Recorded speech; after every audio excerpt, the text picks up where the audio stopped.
ఈరోజు పొటాటో ఉప్మా కూర చేసుకున్నాం. దానికి ఫస్ట్ వాటర్ పెట్టి ఇలా సాల్ట్ వేసి పొటాటోస్ని సన్నగా తరుక్కుని ఇలాగా ఉడికించుకోవాలి. చూసారు కదా, ఇలా వాటర్ పెట్టి పొటాటోస్ సన్నగా తరిగి ఇలాగా సాల్ట్ వేసి ఉడికించుకోవాలి. ఇది పొటాటో ఉప్మా కూర. ఇలా ఉడికించుకోవాలి ఫస్ట్.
ఇంకా కొంచెం ఉడికితే తీసేయచ్చు.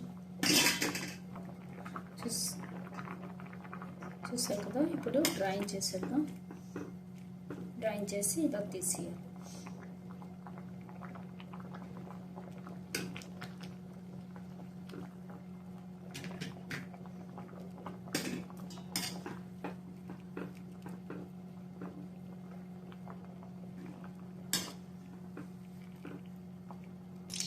చూసారు కదా, ఒక ప్యాన్ పెట్టి ఆయిల్ పెట్టాలి. ప్యాన్ పెట్టి దానిలో మినపప్పు, శనగపప్పు, ఆవాలు, మినపప్పు, శనగపప్పు, ఆవాలు అన్నీ హాఫ్ స్పూన్ ఉండేటట్టుగా పోపు వేసుకోవాలి. పోపు ఎర్రగా వాడినవ్వాలి.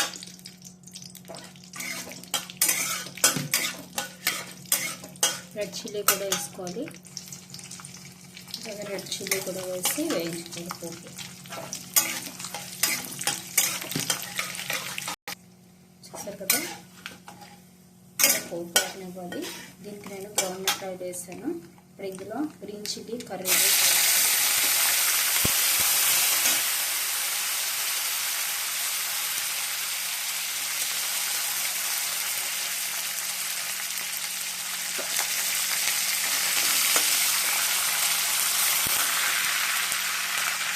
దీని గ్రౌండ్నట్ ఆయిల్ బాగుంటుందండి. దీని గ్రౌండ్నట్ ఆయిల్ వేసుకుని ఇదొక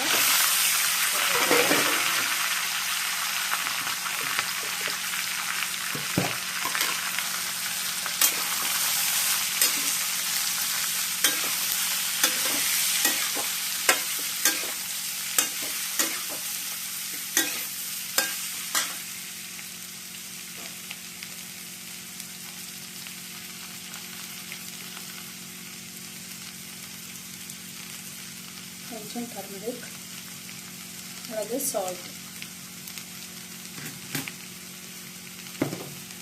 కొంచెం సాల్ట్. ఆల్రెడీ మనం ముక్కలు వేసాం కాబట్టి కొంచెం వేసుకుంటే సరిపోద్ది. ఇలాగ సాల్ట్ వేసి లెమన్ పిండేసి అప్పుడు చల్లారాక లెమన్ పిండుకోవాలి. ఇంతేనండి.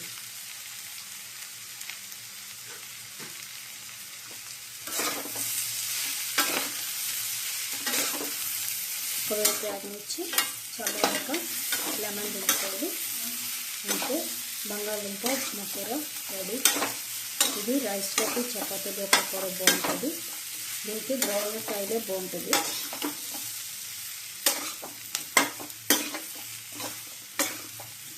ఇది వేడివేడి అన్నంలో తింటే సూపర్ ఉంటుంది.